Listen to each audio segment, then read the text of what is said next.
কুরবানি অর্থ আত্মত্যাগ, উৎসর্গ, বিসর্জন ইত্যাদি। ইসলামী শরীয়তে পরিভাষায় আল্লাহর নৈকট্য লাভের উদ্দেশ্যে মহান আল্লাহর নামে কোনো কিছু উৎসর্গ করার নামেই কুরবানি। প্রচলিত অর্থে কুরবানি হল পবিত্র ঈদুল আজহা উপলক্ষে জিলহজ মাসের 10 থেকে 12 তারিখের মধ্যে মহান রব্বুল আলামিনের সন্তুষ্টি লাভের জন্য নির্দিষ্ট সময়ে নির্দিষ্ট ব্যক্তির নির্দিষ্ট পশু জবেহ করা। সূরা হজে মহান রব্বুল আলামিন ঘোষণা করেন, আমি প্রত্যেক জাতির উপর কোরবানির নিয়ম করেছি যাতে তারা চতুষ্পদ জন্তু জবেহ করে এবং আল্লাহর নাম উচ্চারণ করে। সেই সঙ্গে সূরা কাউসারে বলা হয়, তোমার প্রতিপালকের উদ্দেশ্যে সালাত আদায় করো এবং কোরবানি করো। কোরবানির মুখ্য উদ্দেশ্য তাকওয়া অর্জন করা। তাকওয়ার মাধ্যমেই আত্মা পরিশুদ্ধ হয়। সূরা আন-নামের 162 নম্বর আয়াতে আল্লাহ তাআলা বলেন, বলো, আমার সালাত, আমার হজ ও আমার কোরবানি, আমার জীবন ও মরণ সবই বিশ্বজগতের প্রতিপালক আল্লাহর উদ্দেশ্যে। পশু কোরবানির সময় আমরা এমন দোয়াই করে থাকি। কোরবানি আমাদের শিক্ষা দেয় আল্লাহর প্রেমে পূর্ণ তাকওয়া নিয়ে কোরবানি করতে হবে। জিলহজ মাসের 10, 11 ও 12 তারিখে মুসলিম বিশ্বের সর্বত্র এই কোরবানির উৎসব বা ঈদুল আজহা শুধু প্রতীক অনুষ্ঠান নয়, মনের গভীরে আল্লাহর প্রতি ভালোবাসা ও তাকওয়া নিয়ে প্রিয় বস্তুর নামে উৎসর্গ করাই এর মূল উদ্দেশ্য। আল্লাহর কাছে কোরবানির পশুর গোশত ও রক্ত কিছুই পৌঁছায় না।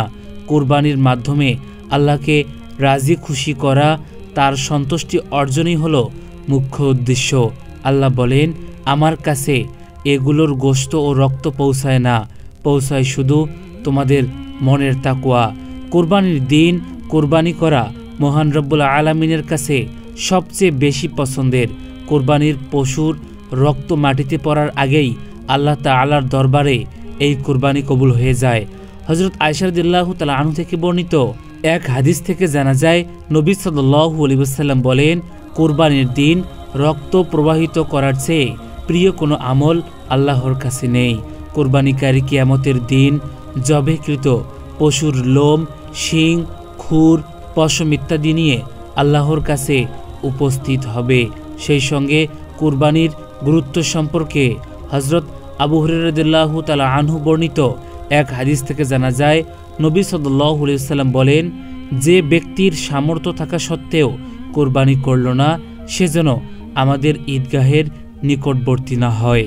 মানব জীবনের কোরবানির মূল শিক্ষা হলো সমাজের অভাবগ্রস্তদের সহমর্মিতার প্রেরণায় উদ্বুদ্ধ হয়ে পারস্পরিক সৌহার্দ্য প্রতিষ্ঠা করা।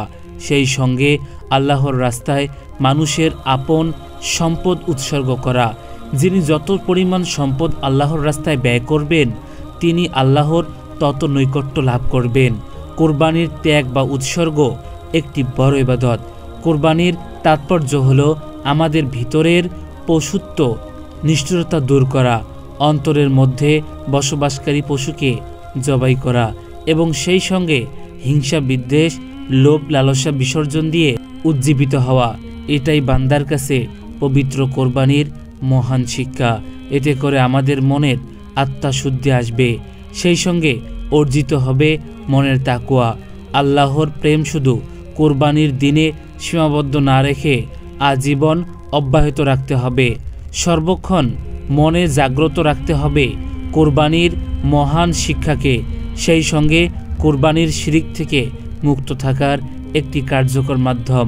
ইসলাম মুসলিমদের কোরবানির বিধান দিয়ে তাওহীদ তথা একত্ববাদের বিশ্বাসকে উজ্জ্বল ও দৃঢ়করণের পাশাপাশি এই শিক্ষা দেওয়া হয়েছে যে এসব সৃষ্টি করা হয়েছে কোরবানি করে আল্লাহ তাআলার সন্তুষ্টি অর্জন করার জন্য। এর দ্বারা একদিকে যেমন তাওহীদের বিশ্বাস শানিত হয়, তেমনি মানুষকে ইসলামের মহান আদর্শে উদ্বুদ্ধ করা সম্ভব। কোরবানির মাধ্যমে নিজেদের বিবেককে জাগিয়ে তোলা প্রয়োজন, আর তবেই আমাদের পৃথিবী হয়ে উঠবে সুন্দর ও শান্তিময়।